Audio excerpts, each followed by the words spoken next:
Silakan foto bersama. Hadir hari ini. Persiapan untuk para dokter-dokter yang membantu Opa Raisa tapi untuk berfoto bersama. Ayah juga masuk pendiri teater 7, teater untuk anak-anak tuli. Semoga legasinya bisa tetap berjalan ke depannya. Terima kasih sudah hadir teman-teman media. Ayah sosoknya seperti apa? Untuk dokter-dokter yang dulu di rumah Opa boleh menunggu sebentar setelah keluarga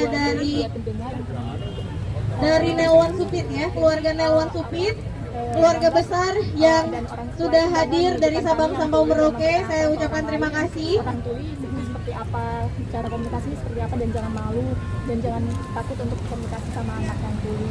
Dan juga orang tua yang punya anak tuli mungkin awalnya minder, tapi ayah dan ibu selalu menyatakan bahwa harus bangga punya anak tuli, karena tahu situasi di Indonesia zaman dulu,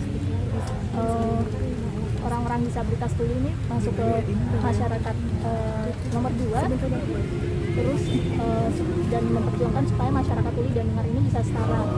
Jadi bangga sekali punya anak tuli. Mendapat Boleh nggak di samping Kak Ma?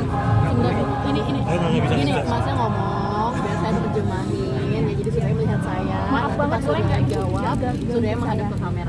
Oke, sudah ya. Silakan satu taruh ya. Kan kemarin di mualafin di Istiqlal. Sampai hari ini dimakamin di Istiqlal.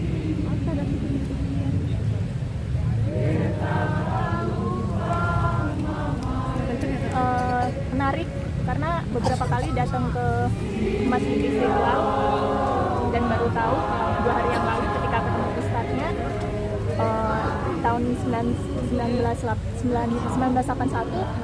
beliau yang memualafkan ayah saya, dan ini masih yang juga mengadvokasi teman-teman tuli supaya bisa mengakses ajaran Islam melalui orang tuli. Tapi sebetulnya nggak hanya masjid Istiqlal aja, tapi masjid yang lain juga ada akses juru bahasa isyarat dan juga teks bahasa Indonesia, supaya kami yang tuli bisa masuk ke masjid dan bisa mengakses informasi dan komunikasi, termasuk media juga membantu mengedukasi orang-orang yang nggak paham supaya lebih mendukung orang-orang tuli mengakses dalam bahasa isyarat dan juga teks bahasa Indonesia gitu. Kemarin juga sempat ngobrol sama ayah, tahun 2017 sempat ngejagain ayah selama 1,5 tahun sebelum pindah ke Amerika, dan banyak banget ketahuan kenapa anak-anak tuli mengalami diskriminasi gitu. Karena orang-orang nggak pernah tahu terkait tuli. Jadi kita harus edukasi dan ngasih tahu gimana sih caranya yang baik dan benar itu seperti apa, bukan yang salah. Dan muncul ide akhirnya membuat teater 7, dan masyarakat paham cara komunikasi dengan orang-orang tuli. Cara komunikasinya dengan cara juru bahasa isyarat. Nah, ini contohnya saat ini juga mengedukasi teman-teman media juga supaya ke depannya dia bisa terbiasa ketemu sama orang-orang tuli dulu dan bekerja sama dengan JBI juga. Ada wasiat Om Rai kan, mungkin bisa dibilang Om Rai sangat bangga dengan pencapaian Mas Surya gitu ya, apalagi bisa ada berkarya atau sekolah di Amerika gitu. Saat kemarin juga sempat nonton Zoom di online saat wisuda. Nah itu gimana mungkin apa perasaannya gitu? Terima kasih sudah mengingatkan terkait wisuda. Wisuda ini ekspresi kebanggaan ayah terakhir, karena setelah wisuda itu selanjutnya. Baik, terima kasih, merdu sekali, kompak sekali keluarga ini. Terima kasih untuk Bapak Ibu Kakak Adik yang telah hadir.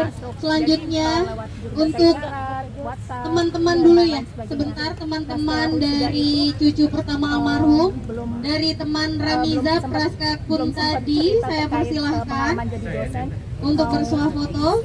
Selanjutnya untuk dokter-dokter yang dulu di rumah Opa atau di rumah almarhum. Setelah ini kita bersuah foto ya. Tetap memperjuangkan terkait hak orang-orang tuli. Jadi semua orang-orang tuli supaya hidup bisa lebih nyaman ke depannya. Itu pesan dari ayah. Karena ayah sering bilang dulu waktu pas kecil, sering sedih kenapa kok orang-orang itu sering menyepelekan orang tuli, bukannya mendorong. Baik, sekali orang lagi tuli. Dan saya panggilkan akhirnya untuk saya teman-teman didorong sama dari ayah Remiza dan juga Praska Kak Giska juga tadi, didorong saya lewat persilakan. art, lewat Kak Giska, kalau saya lewat edukasi bahasa isyarat. Kak, Jadi oke, berarti membuktikan bahwa tuli itu bisa, dan ini penting banget menunjukkan ke orang-orang lain. Terkait dikuburin di Palu sendiri seperti apa? Kan mungkin wasiat dari ayah sendiri katanya pengen dimakamin di sana. Siapa ini kan sementara di tanah kusir.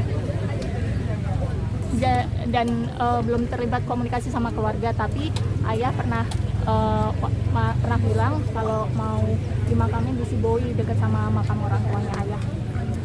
Pernah ditunjukin juga makamnya, karena pernah ke Palu dan ditunjukin.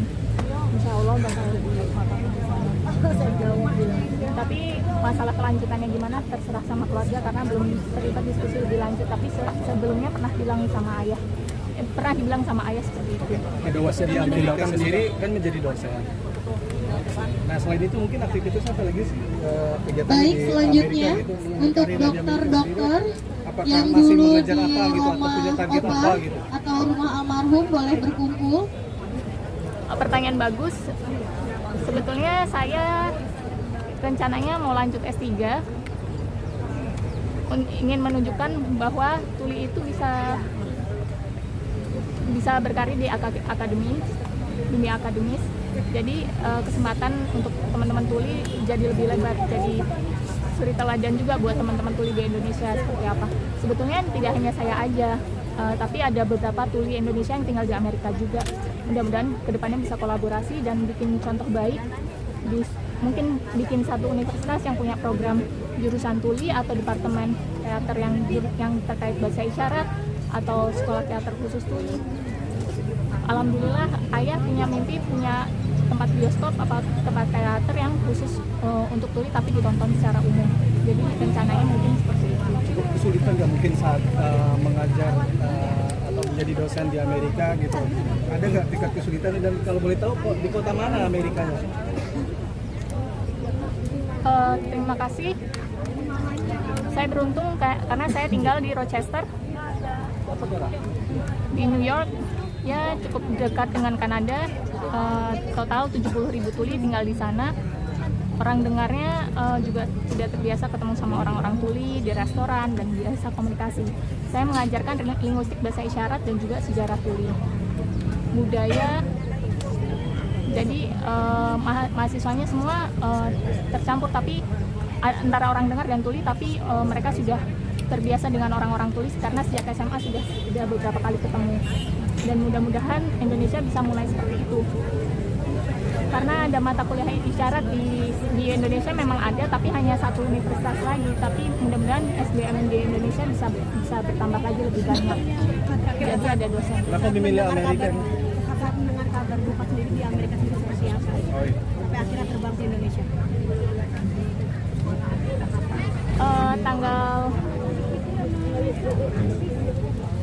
Tanggal 1 April pagi, berarti di Indonesia malam, jam 9.33 dapat WhatsApp dari Om Nodi yang mengatakan ayah kritis.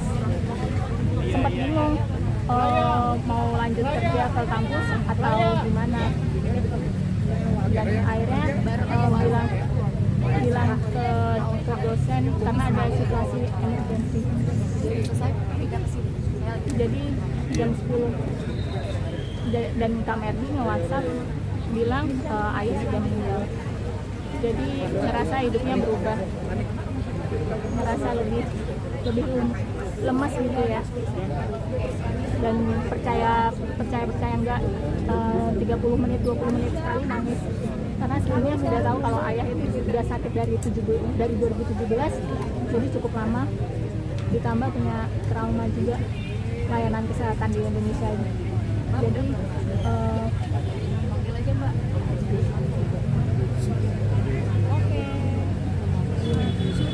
Pak Surya, Di Amerika ada wasiat? Sudah